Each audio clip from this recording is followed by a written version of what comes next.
People who have traveled will tell you that it first makes them speechless and then turns them into storytellers. And that is pretty much what has kept me going over the years. Mountains have always called out to me often, and I have obliged every single time that I could. Just like I did on the 4th of July in 2019 when I took a flight from Delhi to Leh. I reached Leh at 11:30 p.m. and took a cab to a homestay that was near the Marigold Ladakh hotel. Hotels and hostels are aplenty in Leh, but since I wanted to do what the Ladakhis do when I was in Leh, I chose a homestay instead.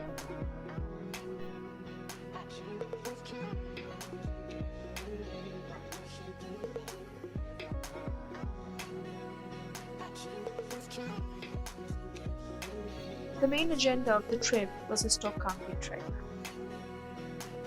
After the sudden ascent from 225 meters, that is Delhi, to Leh's 3,500 meters, a day of acclimatization is needed. So my first day at the homestay was rather slow.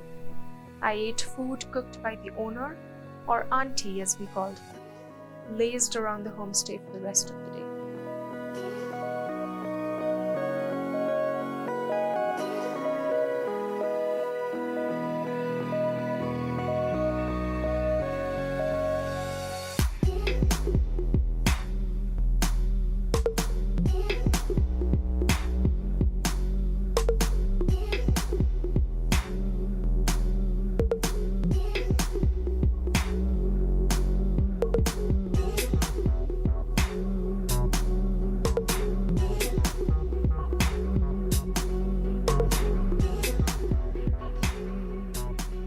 I sat on the balcony and stared at poplar trees, the light streaming through the gaps, dancing on my face. The next day, however, was different. Our trek leader Sai, auntie and I went grocery shopping at the Leh market, which is one of the biggest in the Ladakh Union Territory. It is also one of the most colorful and busiest places in Leh.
Later in the day, we cooked, cleaned, and spent so much time together in that homestay, listening to fascinating stories from auntie.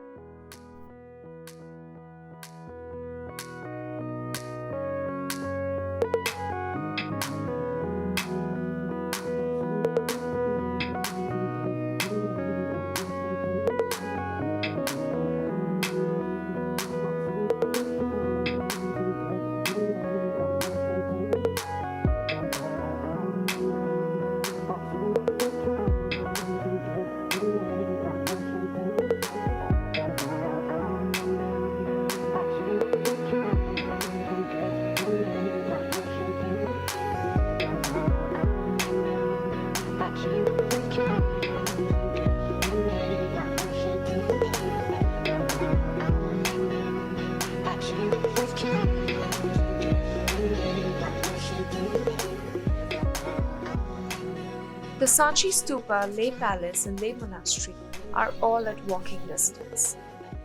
On the third day at Leh, our trek team and I started preparing for the Stok Kangri Trek.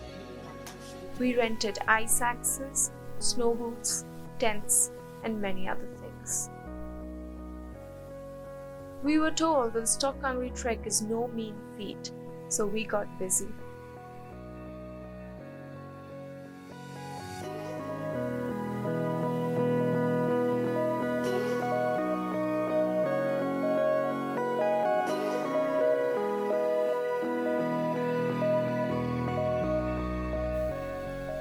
There were 6 people in our team, including our trek leader Sai. He directed us as we packed our bags for the trek. Each of us was supposed to carry our own bags along with the ration, which was equally divided. The style of trekking would be alpine, hence all of us knew it wouldn't be easy. We carried a small stove and gas, instant noodles and pasta, energy bars, chocolates, semolina, coffee, and a pan for cooking everything.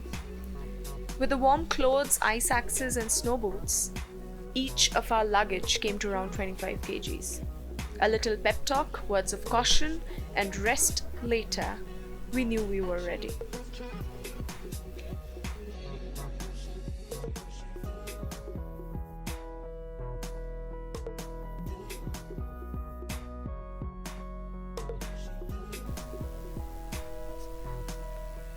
The day before the trek, we set out on bikes to roam Leh.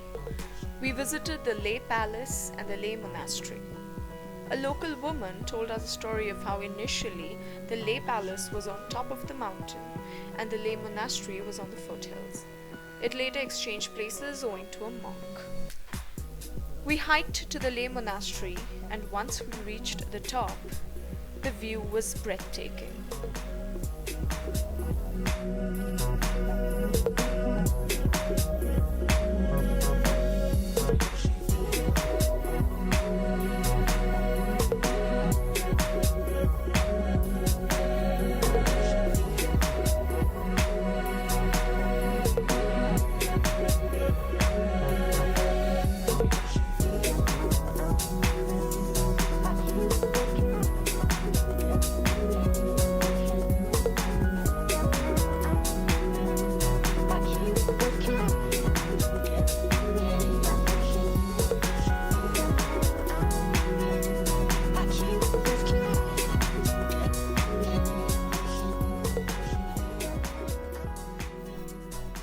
But even amidst all that, I marveled at the life of the mountain people, overseeing massive desires, practicing exemplary philosophies, and having that stupendous spiritual connection to earth and sky. Us flatlanders can only hope for a life that rich. And I count myself lucky to have gotten that chance so many times. To be alien to the so-called modern society, to be a part of the fantastic mountain people, and live a few days their way. And more often than not, it made me value and be thankful for every moment of this fleeting life.